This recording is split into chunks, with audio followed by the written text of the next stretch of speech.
coming out of the ground and grabbing a woman, like wrapping around her waist and pulling her under. I assume that was from Eight-Legged Freaks. Yeah, it's got to be, because I think there are some big ones in that. And was it an older lady?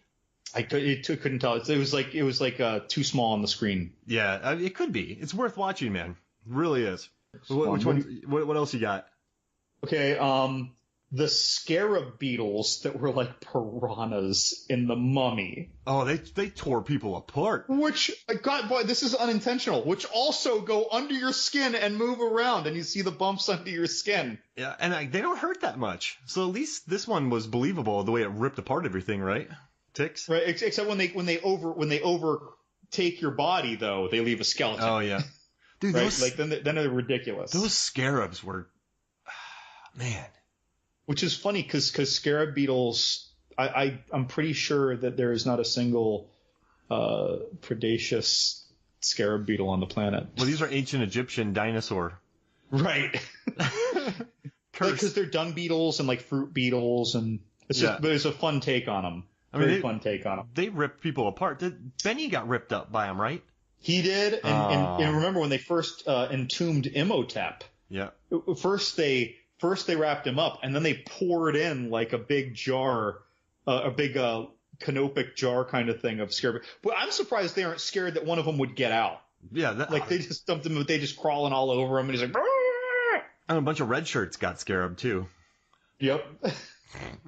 They got scarabed. Hey, I like that. I got one that might blow your mind. I don't know if you're going to agree with it, but I'm going to say the graboids from Tremors. I think that's fair. Because they're something bug-esque. I mean, we don't even know. They might be the larval form of a yet more gigantic arthropod. Holy crap, living in the center of the earth? Like, because, like an antlion at the bottom of its pit, that turns into something that looks more like a dragonfly. Really? Oh, yeah. It's just like a larval thing.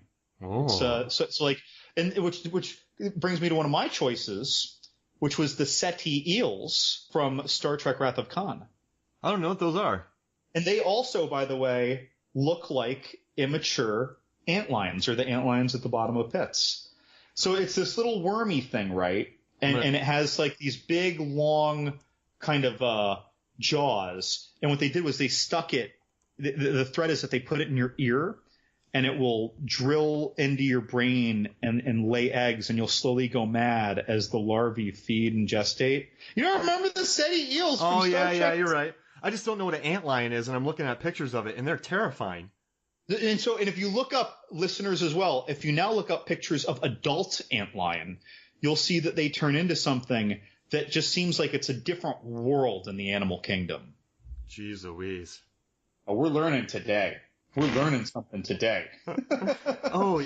Wow, they do look like it. I just didn't know what an antlion looked like. Oh, yeah, the Seti eels. And what else is really interesting is that more than a dragonfly or a damselfly or most other insects, if you look head on at the face of an antlion, it has a head that's shaped a little like a praying mantis, but it has more of a top of the head.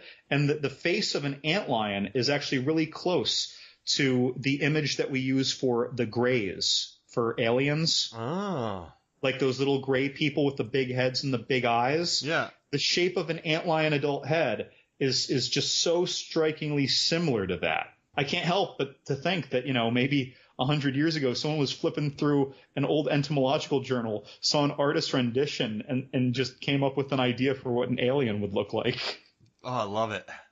And I'm not the first one to say this. I've heard this from entomology professors like 20 years ago saying this stuff. I see an article coming out. All right, I'm gonna do it. I'm just gonna knock out a couple, and then I'm gonna finish with one. But I also added Antony from Ant-Man, but I mostly just like the name. In King Kong, there are those really crazy bugs that eat. Remember in the Jack Black King Kong, the one that eats Andy Serkis's head? You're talking about those leeches? Yeah, or the nightmare bugs in that pit. So, and there were those leech-like things, right? And then and there were also the Mormon crickets. They were terrifying, weren't they?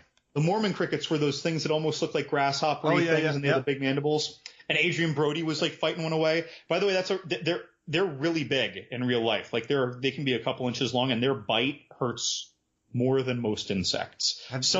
Whoever came up with that in that movie had encountered one. I'm almost certain of it. You remember handling one of them. And then I'm going to put the bugs from the bug creature from Constantine, the rock spiders from Apollo 18, but I'm going to finish. Oh, the rock spider! Yeah, remember that? Yeah. Give me back my rocks. The rock spiders, but I'm going to end with Edgar the Bug from Men in Black. And you got more, of course, but I just love Edgar the Bug. I love the cockroaches. Edgar. Remember when Will Smith is smushing all the cockroaches? Hey, that was your cousin. Yep. Smushing them all, and then Edgar punches him in the face. The Edgar was great. I liked Edgar more in his Edgar suit than when he was just in full bug form. Vincent D'Onofrio? Oh, he was so funny. Right. So for me, I've got the shady grifter mimicking Roach from Mimic. Yeah, that guy was shifty. The one scene though where you see it up close and you actually see that it pulls its front legs from over its head, which are creating kind of that human visage. That one scene for me makes the movie so much. Like, that was awesome. I've got the big brain bug from Starship Troopers. Yes. That sucks brains. I've got the based on a real life thing, isopod monsters from the Bay. Oh, those things are creepy. Those things, if you did a Google search for tongue eating louse, you will find Cymathoa exigua, which is a deep sea isopod, kind of related to a roly-poly, and that's what this movie is based on. The giant flies, which are like robber flies from the Mist in the grocery store scene. Oh, yeah. And the spiders, too. Mm-hmm. Oh, yeah, with their Those acid mean web. spiders. The acid web. Ugh. Ready? And I'm going to close with the nice one. The amber embedded mosquito in Hamilton's cane in Jurassic Park. Yes. Because that led to the storytelling with the I'm DNA. oh, the animated guy too, right? Yeah. Oh man, hey, we got a good list here, John. Yeah. I didn't even say all of them, but a couple of them. Keep going. I want to hear it. The giant scorpions from both the original and the remake of Clash of the Titans. Oh yeah.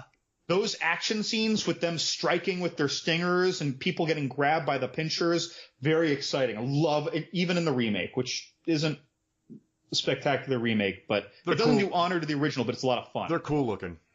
Oh, they're awesome looking. And then the Scorpion Transformer in Afghanistan in Transformers. Oh, and from the good one. Oh, the first Transformers. Yeah, is the good movie, right? Yeah, like I thought it meant the good Transformer. It's like, it was pretty mean. It was messing up Josh Duhamel and Tyrese Gibson. Yeah, that thing was sweet. And then my one last one was that what the crap giant sewer monster bug that grabbed one of the good guys in Big Trouble in Little China. Oh. Because that thing had like antennae and that was a bug. segmented limbs. That was a demon bug. Like, that was some buggy thing. That thing came out, it just grabbed someone, and then Egg Shen throws one of his 6 demon windbag whatever pebbles in there, and then they just keep going like nothing happened. He's like, he will never come back. And you're like, what? Right, yeah. Oh, it's like, man. what was that? Many dark creatures. Yeah, don't worry about that one. Man, this was fun. Yeah. Oh, man. I kind of want to talk more bugs. Jerry Seinfeld from B-Movie. No, but this was fun, man. Do you have any last things to say about ticks before we get out of here? So, Mark, I had asked you in a message, and I would like you to just reverbalize it for our listeners, that when I asked you to watch this, and you knew I was excited about it, and then you watched it, were you thinking, holy crap, John was right, this was awesome? Or were you thinking, what the hell was John thinking? I was somewhere in the middle. I was annoyed at first, and then the movie just kind of grew on me a little bit, right? I think I was in the middle. I was somewhere between what is John thinking, and then I was somewhere in the middle of what is John thinking, if that makes sense. No, wait, what is John thinking? Or what the hell is John thinking? So I was somewhere in the middle of that. I was, but the movie won me over, man, because it has personality. And at the end of the day, if a movie has personality, I think it's worth watching, you know? Oh, yeah. And for our listeners, this is, at least at this moment right now, it's the middle of May. It's still streaming on Amazon. And for years and years, if you did not buy this in the 90s and own it, you wouldn't be able to rent it or stream it anywhere. You had to find someone who owned a copy. who was probably trying to sell it for $100 online. So it streaming right now is a big deal for fans of the more obscure gems of B horror. And I think this is one of the gems of B horror. It's worth a watch. It has personality for sure. It's got some great fun gore and creature effects for a B movie. I mean, this has KNB in it, dude. Kurtzman and like Nicotero. Oh. That's nuts. Some really like talent working on this movie. But no, man, this was fun. So I'm glad you recommended this to me. Yep, I watched it as soon as I had time after I found out it was streaming on Amazon Prime. As soon as I could, I watched it. You saved $150. Right. Because I know you, dude, John. I'm not lying. Last year, before I started a big home renovation project, I was thinking about buying it. You, with a couple old Rasputins, would have bought this in a couple months. I guarantee it.